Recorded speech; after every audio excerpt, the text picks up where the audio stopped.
বিশ্ববিদ্যালয়ের অন্তর্গত বিভিন্ন কলেজে এবছর 4th সেমিস্টারে পড়ছো, তোমাদের জন্য এই ভিডিওটি।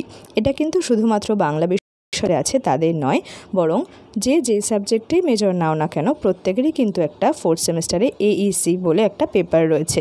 তো এই AECর ফুল ফর্ম হলো অ্যাবিলিটি এনহ্যান্সমেন্ট কোর্স। তার সিলেবাস কি সেটাই এখন দেখাবো। এই AEC পেপারে তোমাদের বাংলা বিষয়টি রয়েছে। তোমরা যদি এই বিষয়ের উপর কোনো রকম সাজেশন চাও বা তোমাদের সেমিস্টারে অন্যান্য কোনো ভিডিও চাও, সেটা আমাকে অবশ্যই কমেন্ট বক্সে জানিও। এছাড়া 4th সেমিস্টারে যারা টিউশন পড়তে চাও তারাও আমার নম্বরে জানিও, হোয়াটসঅ্যাপ অথবা ফোন করতে পারো। আমার ইউটিউবের কভার পেজে ফোন নম্বর দেওয়া আছে, যারা পড়তে চাও কমেন্ট করেও জানাতে পারো। সাবজেক্ট বেঙ্গলি, সেমিস্টার 4, ক্রেডিট রয়েছে 4, নাম্বার রয়েছে 40 প্লাস 10 নম্বর রয়েছে ইন্টারনালের জন্য, যেটা অনেক কলেজের ক্ষেত্রে MCQ আকারে হয়, অনেক কলেজের আবার 10 নম্বরের প্রশ্ন হয়। অনেক কলেজে, বেশিরভাগ কলেজেই যেটা হয় যে কলেজে বসে পরীক্ষা হয়, ইতিমধ্যে তোমরা সেটা জেনে গেছো। তো 10 নম্বরের ইন্টারনাল আর 40 নম্বরের হবে যে এনসেম লিখিত পরীক্ষাটা হয়। নির্ধারিত নম্বর 40 নম্বর। দেখো সিলেবাসটা,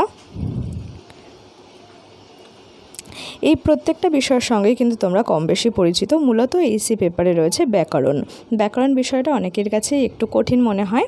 বাংলা বিষয়টাই যে কারণে অনেকের কাছে কঠিন মনে হয়, কিন্তু তেমন কঠিন কিন্তু নয়, খুবই জলের মতোই সহজ। তোমরা যদি এই বিষয়ে ভিডিও চাও আমাকে জানিও।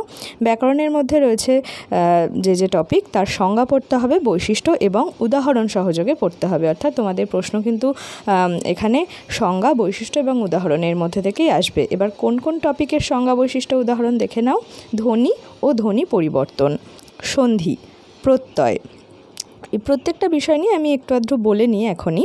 যে ধ্বনি ও ধ্বনি পরিবর্তন তোমরা কিন্তু পড়েছো, স্বরধ্বনি, ব্যঞ্জনধ্বনি, স্বরধ্বনির যে কতগুলো রয়েছে, তার মৌলিক স্বরধ্বনি কোনটা, যৌগিক স্বরধ্বনি কোনটা, এই যে ভাগগুলো, এবং ধ্বনি পরিবর্তনের যে ধারা রয়েছে, ধ্বনি পরিবর্তনের যে কারণ রয়েছে, তোমরা স্বরসঙ্গতি, অপিনিহিতি, এগুলো কম বেশি সকলেই স্কুল লেভেলে পড়েছো।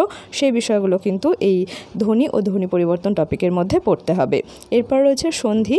সেখানে তোমরা জানো যে বিসর্গ সন্ধি, এই ধরনের আরও অনেক যে সন্ধি রয়েছে, রবি প্লাস ইন্দ্র, রবীন্দ্র, এই সন্ধিগুলো তোমরা খুব ছোটোবেলাতেই পড়েছো। তার অনেক রকম নিয়মকানুন রয়েছে, সেই নিয়ম অনুযায়ী শব্দগুলো গঠিত হয়, সেই বিষয়টাই পড়তে হবে। এবং তার সঙ্গে সংজ্ঞা, বৈশিষ্ট্যও পড়তে হবে। প্রত্যয় রয়েছে, কৃৎ প্রত্যয়, তদ্ধিত প্রত্যয়, সেগুলোর সংজ্ঞা, বৈশিষ্ট্য, উদাহরণ। এরপর পদ ও পদ পরিবর্তন, এগুলোও কিন্তু তোমরা ইতিমধ্যেই পড়ে এসেছো। কারক ও বিভক্তি, আমরা জানি কারক 6 প্রকার, কর্তৃকারক, কর্মকারক, উপাদান কারক, অধিকরণ কারক, করণ কারক, নিমিত্ত কারক। তারপর রয়েছে সম্বন্ধ পদ, সম্বোধন পদ। তো এই বিষয়গুলো কিন্তু তোমাদেরকে পড়তে হবে। সেই সঙ্গে বিভক্তিও কাকে বলে, উদাহরণ, বৈশিষ্ট্য পড়তে হবে। সমাসেরও অনেকগুলো প্রকারভেদ রয়েছে, যেগুলো তোমরা ক্লাস 10-এ সম্ভবত বা 9-এ পড়ে এসছো। এই প্রত্যেকটা বিষয় বারবার বলছি, তোমরা ইতিমধ্যেই পড়ে এসেছো, সেগুলোকে আরেকবার করে রিভিশন দেওয়া।